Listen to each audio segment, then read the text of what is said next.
सन 1587 की सर्दियों की एक रात थी। तरागढ़ किले की सबसे ऊंची चौकी पर सिपाही रघुनाथ हाड़ा खड़ा था। हवा ठंडी थी, लेकिन उसकी आंखों में नींद नहीं थी। कंधे पर एक पुरानी तलवार टिकी थी और कमर में लटका था एक छोटा सा काला लकड़ी का घोड़ा, एक खिलौना जो उसकी मां ने बचपन में अपने हाथों से बनाया था। नीचे बूंदी की गलियां अंधेरे में डूबी थीं, लेकिन शहर के बाहर दूर दूर तक मशालों की लाल रोशनी दिखाई दे रही थी। मुगल सेना का एक छोटा लेकिन खतरनाक दस्ता किले के बाहर डेरा डाले बैठा था। उस रात राजा राव बख्त सिंह ने पूरी सेना को इकट्ठा किया। सब जानते थे, मुगल सीधे हमला नहीं करेंगे। वे रात के अंधेरे में किले की एक कमजोर खिड़की से भीतर आने की कोशिश करेंगे। राजा ने कहा, जो इस रात मेरे साथ खड़ा रहेगा वो मेरे बेटे का भाई होगा, और जो नहीं खड़ा रह सकता वो आजाद है। मैं कोई सवाल नहीं पूछूंगा। आंगन में सन्नाटा छा गया, कोई आगे नहीं बढ़ा। तभी रघुनाथ ने कमर से वो काला लकड़ी का घोड़ा निकाला।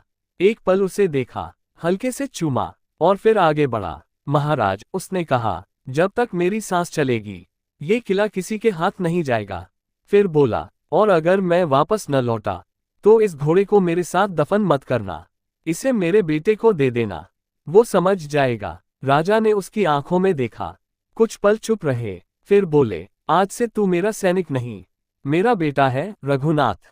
जा, नदी की तरफ खुलने वाली उस छोटी खिड़की की रखवाली तू करेगा, वहीं से वे आएंगे। रात का तीसरा पहर था।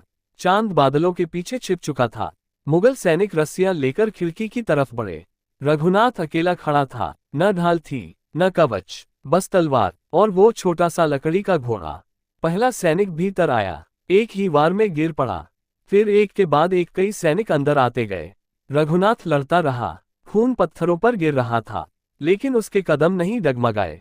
जब आखिरी सैनिक सामने आया, उसकी तलवार टूट चुकी थी।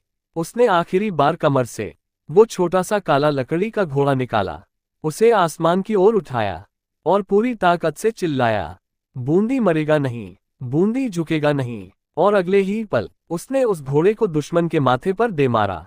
दोनों नीचे गिर पड़े। सुबह हुई। मुगल सेना पीछे हट चुकी थी। उन्हें लगा किला सैनिकों से भरा हुआ है। राजा बख्त सिंह खुद उस खिड़की तक आए। रघुनाथ का शरीर वहीं पड़ा था, अब भी गर्म। उसके हाथ में वही लकड़ी का घोड़ा था। राजा ने उसे उठाया और धीमे से कहा, तूने अपना वादा निभा दिया रघुनाथ। अब मेरा वादा है, ये घोड़ा कभी दफन नहीं होगा, ये मेरे महल में रहेगा और हर हाड़ा बच्चे को बताएगा कि बूंदी का एक सैनिक क्या होता है। आज भी बूंदी के गढ़ महल के एक छोटे से कमरे में वो काला लकड़ी का घोड़ा रखा है।